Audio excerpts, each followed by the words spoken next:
it's Ashwin Rao, and in today's video I'm going to talk to you a little bit about my journey in fitting engineer boots. Now, engineer boots, as you know, are pull-on boots that have gained a wide range of attention from a number of enthusiasts and luminaries in the heritage footwear community. Engineers, being the people who ran rail cars and were loading coal onto rail cars, have then since been adopted into the motorcycle boot communities and now has become an item that's essentially part of heritage men's style. They're boots that garner quite a bit of pride of ownership because you can really feel the leather and the sense of craftsmanship that goes into an engineer boot that really fits you. It's a boot that makes you really fall in love again, for those of you who may have fallen in love in the past.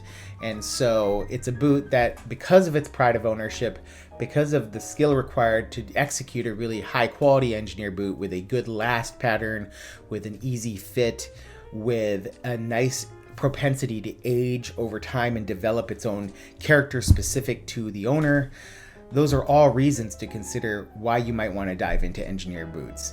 There's a wide range of engineer boots that have historically been priced a little higher than your traditional heritage footwear boot. Engineer boots have traditionally started at the low end around $350 to $400 for, say, a Red Wing engineer, but they're not even making engineers anymore. And prices have climbed to the point where even a lower end or a medium tier priced engineer is going to cost you $500 to $600. That's a huge investment for somebody who's not sure whether that boot is going to fit.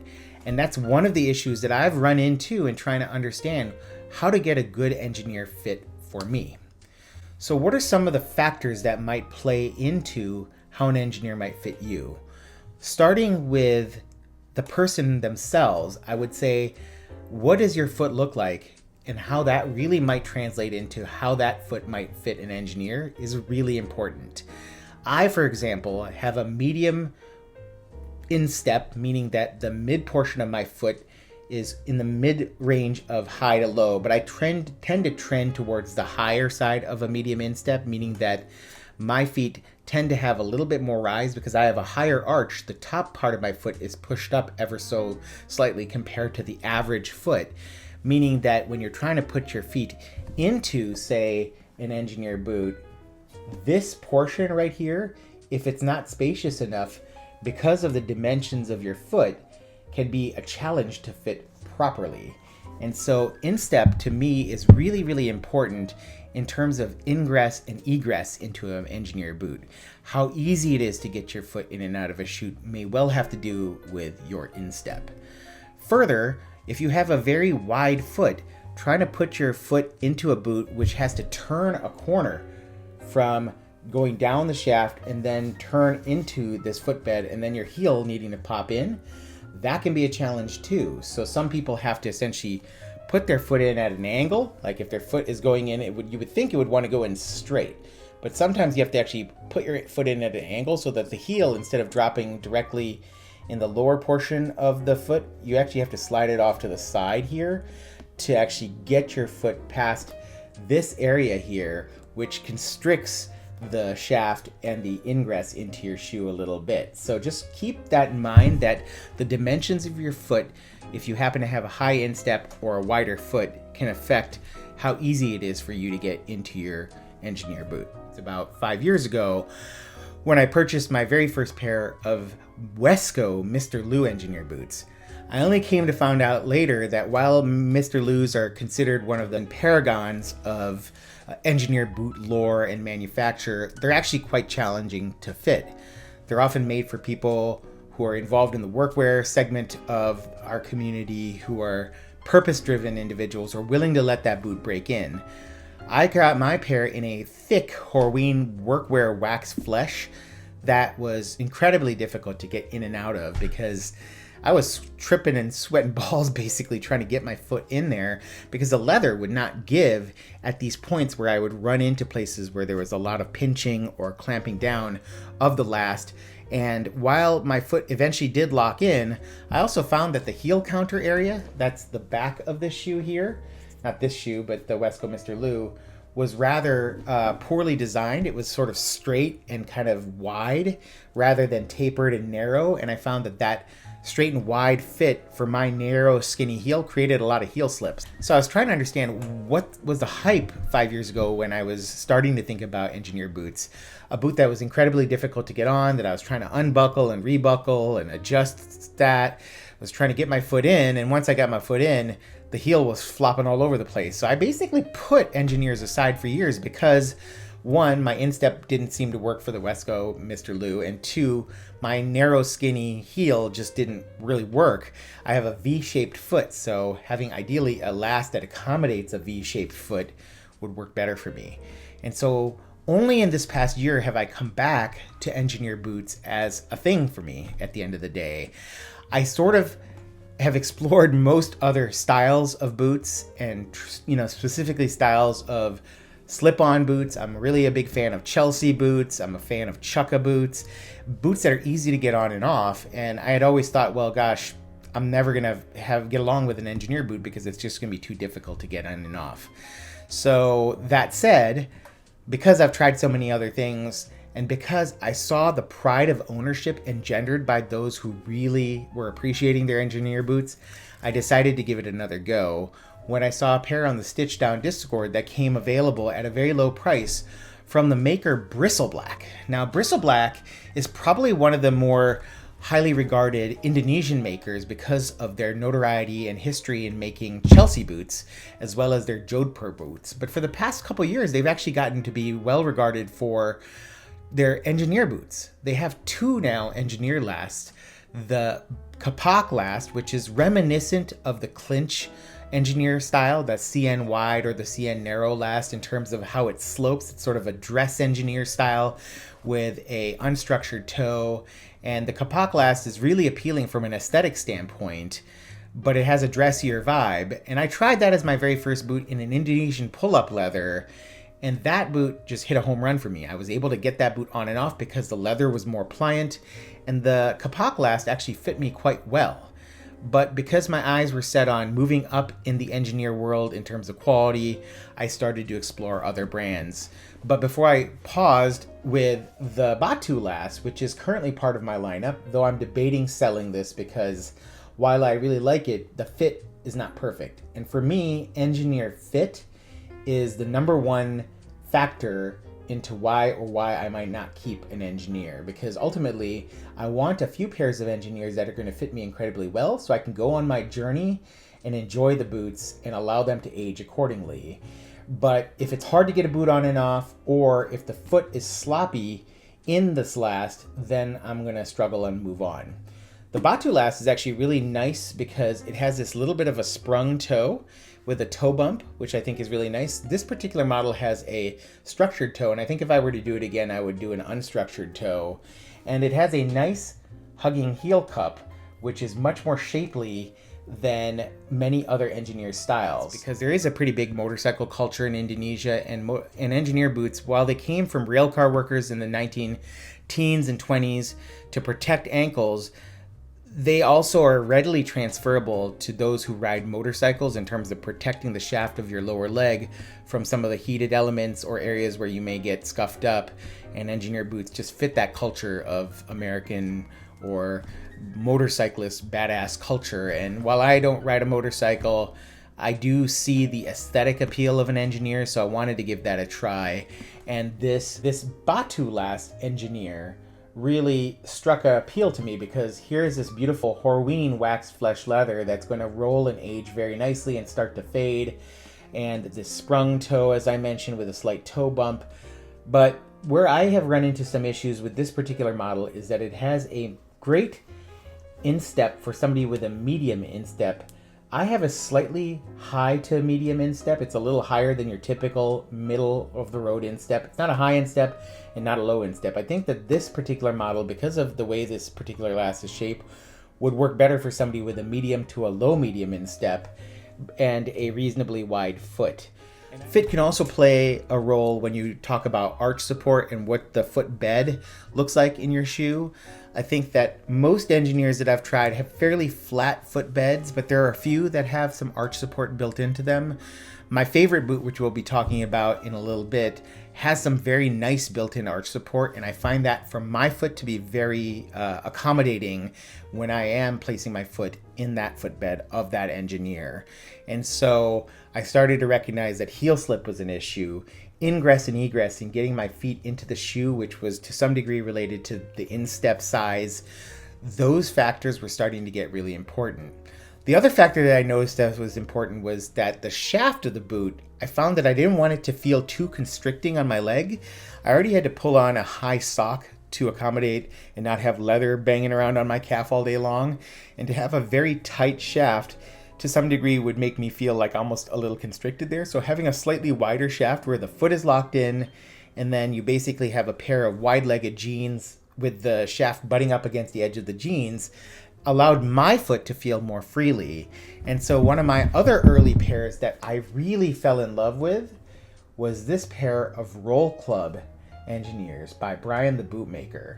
This was probably one of my favorite acquisitions of 2024. I got this on the used market in an Italian horsehide, and this satisfied a number of matters for me.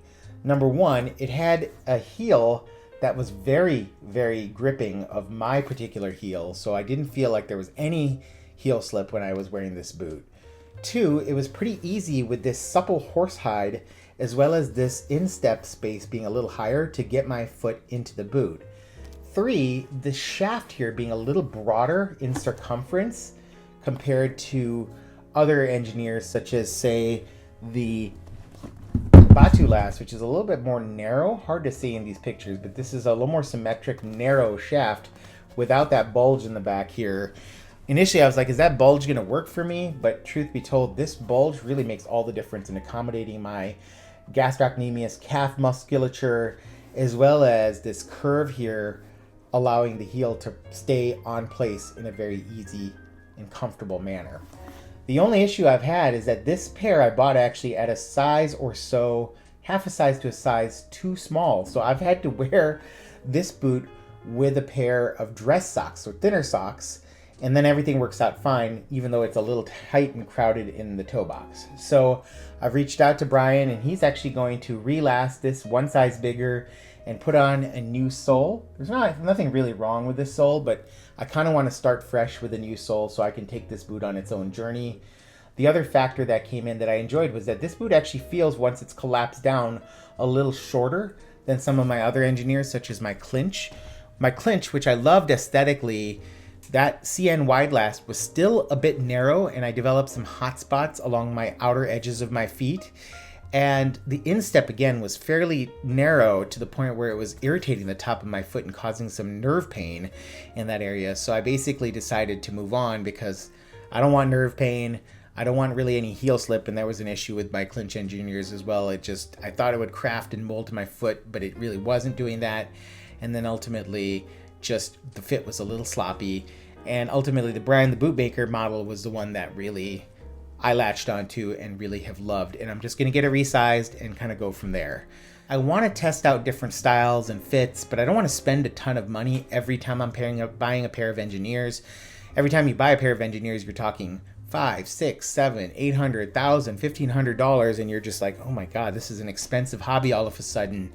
And that's for even more or less standard manufacturers or reasonably highly regarded manufacturers. That's not necessarily even stretching into bespoke territory.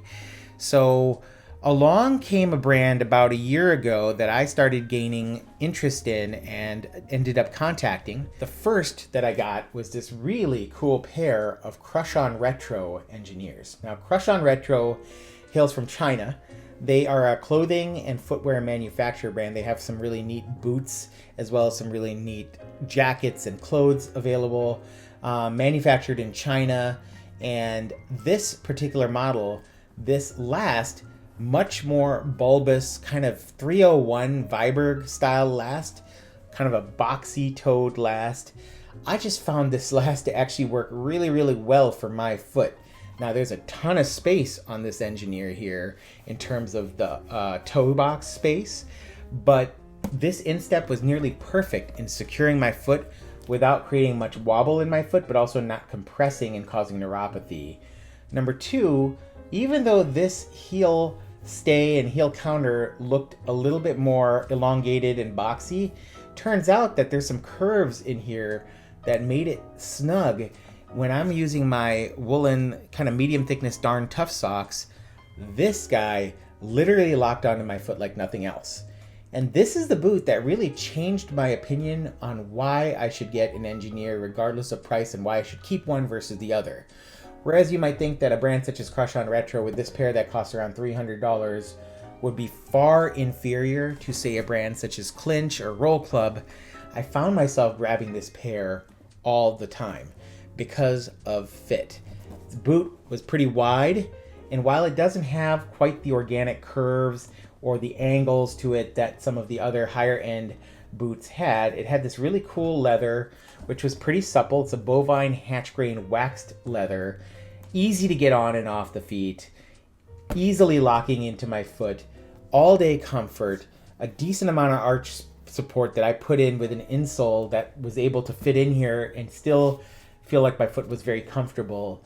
And you know, it's actually stylistically really cool. You can see this double row, it looks like a stitch down, but it's actually a double row flat welt that worked really well stylistically because it's not too bulky in terms of the edge of the outsole here. I found it to be still quite elegant. The construction is really good. You get a Vibram V-Bar 705 sole and heel block with a nailed heel and Goodyear welted construction. This is the boot that I was like, okay, well, I have a boot that's less than half the price of any other boot that I own from an engineering standpoint, maybe a third of the price or even a quarter of the price of some, that fit me better, that was engendering more of a desire to wear it. So away went my first Kapok last bristleback. Away went my brief journey with John Lofgren and their Wabash engineer, which was almost impossible for me to get my foot in. And once I got my foot in, while it was possibly the most beautiful last from an optics standpoint that I would ever seen, it was too non-accommodating for my foot. I ended up having a hot spot on my little toe, as well as where my bunion or my big toe would be. I don't have a bunion, but that area, that first metatarsal phalangeal joint, that knuckle of your foot on the instep and inside of the shoe, that was getting irritated too. So I just was like, this is clearly not the last for me, even though it's a beautiful boot made from a cool leather in a very cool design with a storm welt. The Lofgren engineer just did not agree with me. Okay, well, if I don't have the Lofgren engineer, which has a really nice natural Chrome XL finish, what am I going to do? So I looked back and said, you know, let me go back with Crush On Retro and pick up this pair that I've been showcasing a little bit to describe what's going on. This is a last that is reminiscent of the Lofgren Wabash last, but has its own character. It's got this slight bit of toe bumpiness to it. It's got a medium to high instep, similar but actually more comfortable for me than the Wabash. It's got this fairly rounded, slightly asymmetric toe with a toe bump and a elastic stiffener. And it's got that similar heel to the other pair that I got that I so enjoyed in terms of fit, that being the 601 engineer boot, this being the 501 engineer boot. And I was able to talk with the folks at Crush On Retro. Their main guy there is just a fantastic guy named Bryce, who is well worth chatting with. This boot has that lovely angle and pitch. It has beautiful buckles, so aesthetically very pleasing, as well as this really cool bison Chrome XL leather. Now, Corwin also calls this their Montana leather, and this is almost a mid-orange yellow-brown leather that just has a really nice look to it. And I paid essentially $350 for this pair, and it looks and fits more comfortably to me and maybe better looking in some ways to me than the Lofgren engineer. I would say the Lofgren engineer is probably better looking overall, but the fit of this just crushed that. It's a taller shafted boot, but it's got this nice pitch that you see in some of the more sophisticated boots. Again, we see a single row flat welt construction in this case with a higher stitch density than even, say, some of the hand welted models that I gotten from Brian the Bootmaker. Not quite the same stitch density as the other pair I got, the 501 engineer with the double row stitching construction, but still a very nice construction, clean lines, and this really cool leather. And so this was purchased to replace that Lofgren Wabash Engineer with this high character Bison Chrome XL leather, and I've been thrilled with it. This leather has a nice pull up to it. It seems to be forming nice rolls, and that Bison is more likely to roll, although there are some creases that you can see developing along some of the rolled points here. But as you can see, I don't have any shoe trees in here, and it's a really, really lovely last. So this guy, very little heel split, just a little bit more than my other pair from Crush On Retro. Not much arch support, but I put a little insole in here that helps with arch support. But I got to be careful because this is a lower volume last than the other pair, so I can't put a really rugged arch support in here. So I've learned to accommodate for that. And then easy to get in and off again, so just love it. And then this toe box works much better for me because there's wiggle, and my ability to move my toes around and stay comfortable all day with medium thickness socks works well. You can see that this has some really nice features, such as this Cuban woodsman style heel, this curved heel, which is pulled in nicely to the edge of the boot and the heel counter here. And just everything is cleanly and elegantly done, and done at a very reasonable price. A brand such as Crush On Retro or maybe Bristle Black would be a great place to start for you if you were just starting your engineering journey. And I actually would think that Crush On Retro at the sub 300 price point for some of their local T-core leathers in any of their styles, but with high quality Vibram soles, picking one of those for less than $300 to start your engineer journey is definitely the way to go, because you can figure out if the style works for you or not. You're going to get high quality construction, you're going to get solid materials, and you're going to get a leather footbed with a leather midsole and a leather insole, full grain leather insoles. You're going to get a lot of the higher end qualities, but at a much lower price because the boot is manufactured in China in a factory, probably cheaper labor and other things factoring into why that boot is priced the way it is. But it's still a really nice boot and is started by somebody who is great at communicating and another fun person to interact with in the community. The one that I feel like might be my favorite engineer to date is this one. This beautiful pair that I hadn't heard talked about a ton, but there's a few, including CSAW, Seesaw, as well as EDH Boulevard on Instagram, who purchased initially Western style Picos boots in this particular low round last, and then ultimately have picked up engineer boots, I think Seesaw has, from Zerrow's boots. This particular model is in a brown Dagras leather, which is a cowhide. Also will form little creases, but also a really nice patina leather, veg tan, just a really beautiful style. And this particular boot is nearly perfect for me. As you can see, it's got quite a bit of nice shape to it. It's got this somewhat asymmetric Munson style toe, really clean stitching done on the outsole stitching. I believe this is Goodyear welted. You see upper end design with this triple stitch along the top of this vamp, as well as the heel block. Nice roller buckles across, this nice detailing here, double row stitching here, and a very cupping heel. So to me, the things that really blew me away about this particular boot were how easy it is to get your feet in and out of the shaft, as well as how readily this heel grabs my heel while providing some arch support. So there is arch support both built into the last as well as along the footbed of this shoe. And there's some fine details here, including this Vibram 769 pad. This is a Western heel that they actually cut. Vibram 765 is normally a full sole. They cut it down at the waist here to create this half sole, which I really like. And then we get a Quabug style heel block, kind of referencing some previous vintage eras of boot making. So slight upturned nose, beautiful last shape, ultra comfortable, plenty of room in the forefoot, and a easy instep to accommodate my medium to high instep without being sloppy. And just the whole package here just totally hit it out of the park for me. So I highly, at least for my feet, and I think people with medium to medium high insteps are going to really fall in love with the Zerrow's boot. It's not a boot that's been talked about extensively amongst boot enthusiasts, specifically engineer boot enthusiasts, but it is one well worth your attention. It's going to cost you around $1,000 if you decide to go purchase one from one of the brick and mortar or available order retailers such as East West Apparel or DC4 in Berlin. But if you order through Zerrow, you can get them for about $650 to $700, which is sort of a mind-blowing deal from my standpoint for what you're getting here, which is a nearly bespoke feeling engineer boot.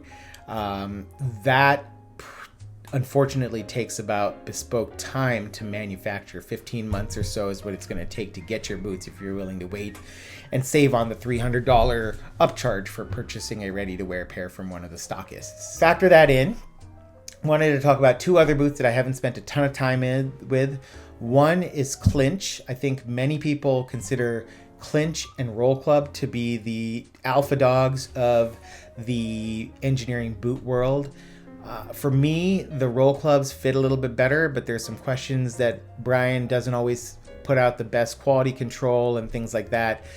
Certainly has made me wonder whether it's worth investing in a brand new pair for $2,000, but I was able to get mine used, and I've been nothing but pleased with my interactions with Brian. He's a chill, humble guy, and he's doing everything by hand from start to finish, so it's really his hands making the boots, which I think engenders a quality and pride of ownership that is hard to pass up on for somebody who's enjoying the boots for more than just what they are, but what they represent and how they fit.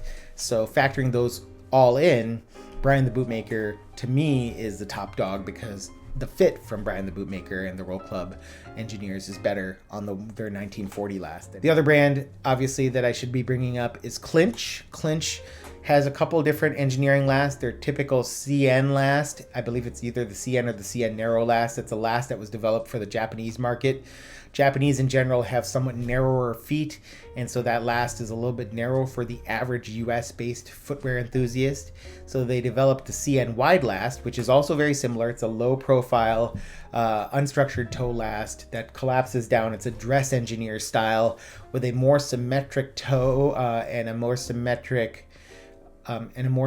shaft, but everything that goes into the Clinch and what I appreciated when I owned it was how high quality the construction was. One, you get some really nice reproduction O'Sullivan heel and sole guards that are just really lovely. The stitch work, which is done by hand sewn welted and hand lasted, is really very well executed. You can see all the thought that the people behind Clinch have put into their engineers, and it's a testament to the brand that so many others have tried to copy that style for their own over the course of the past few years, because the Clinch style is kind of the iconic style. The final brand, and is a brand that I don't yet own but will be soon adding to my channel, are from the company Unsung. Unsung emerged as a shoe repair shop in Nashville, Tennessee a couple of years back, and have been putting out videos of recrafting pairs of boots, and recently got into engineer boots as well as their military style slog boots in the past couple of years, and their engineering boots have started to gain more momentum. Jake, Almost Vintage Style, has a really great video on those engineers, and there's a number of other enthusiasts who've spoken highly of those engineers. And I'm going to be getting a pair relatively soon on the used market from somebody who decided to sell his pair in my size. Most engineer boots come in two flavors of leathers. One is your cowhide or bovine leathers, and the other are your horsehide or typically horse butt leathers. Now, there's a lot of variation within those scopes, but I think that most people would say that horsehide engineers or horse butt engineers may be slightly more desirable because of the tendency of horsehide to roll and age very gracefully, whereas cowhide is a little bit more variable in terms of what you can get. The Clinch boots that I had were in a beautiful Merriam horsehide. The Zerrow's boots that I have, which are probably my favorite engineers to date, are in a cowhide leather that is just beautiful in terms of how it's already aging with some of this creasing, but creasing that looks really nice. And you can see that how this shoe is lasted is going to create some really nice pitches and rolls to go along with some of that creasing that's going to age these boots very nicely. If you're trying to go for the ultimate boot, you're probably going to get a horsehide engineer because that leather is going to be a little closer to rolling and forming the character that you so see and desire when you look at the Instagram posts on the world's most beautiful aged engineers. So another piece of advice is to get one of these, which is a boot jack. I got this for about 15 bucks on eBay. And this is a way where you put this on the ground, put one foot here, and slip the heel of your other foot here, like so. And then it's really easy once your foot is here and securing this to slip your foot out. A boot jack will make your life much easier in terms of getting your engineer boots off. Find that you can adjust foot based off of insoles you put into the shoes, how much arch support you want in the shoes, as well as what socks you wear, be it that if you're wearing really thick wool socks, maybe a shoe that would have fit sloppy otherwise is going to fit much more comfortably. And that's definitely the case with engineer boots. So if you have a sloppy feeling boot, get a thicker pair of socks on, slip your foot in and see how it feels, because it may end up being that, hey, with that pair of socks, that pair of engineer boots works great for you. I think if you're thinking about brands to start out with, think about Crush On Retro, think about Bristle Black, and think about getting used boots from various sites such as eBay or Grailed, or if you're on the Stitch Down forum, getting a used pair is going to cost you a lot less money than expending your money new and taking a hit when you try to resell a pair that doesn't fit. I think the brands that are most iconic, as we talked about and we'll summarize, that is definitely Clinch and Roll Club. John Lofgren being the third of the triumvirate there. There's also Mr. Freedom that makes some incredible boots. Ole Shanks. There's also Rolland, who's a more eccentric maker. There's, of course, Creosote, based in the US, with their Parlor Scar model that I really want, but don't really want to wait 4 years for. There's Zerrows, who I've mentioned. There's Attractions, who I don't recommend because of some of the iconography that they seem to use, which appears to refer to concerning mid-1940s genocidal activities. And you can certainly get pairs from a wide range of makers such as Crush On Retro or others. There's Fortis Boots, there's Crux Deluxe, there's many others out there that have tried their hand at engineers. Some seem to have raised to a market space that they can occupy well, while others occupy the top tier, and then there's the up-and-comers. It's great to find people who are boot buddies in the world, people who have similar tastes as you do, obviously, and maybe similar feet, similar sizes that you do, to kind of figure out if certain models fit them because they have a medium to high instep or because they have a narrow heel. Might that fit for you? So use your community well when you're thinking about engineers, because it takes a village to try to understand how fit works, and you're going to have some trial and error.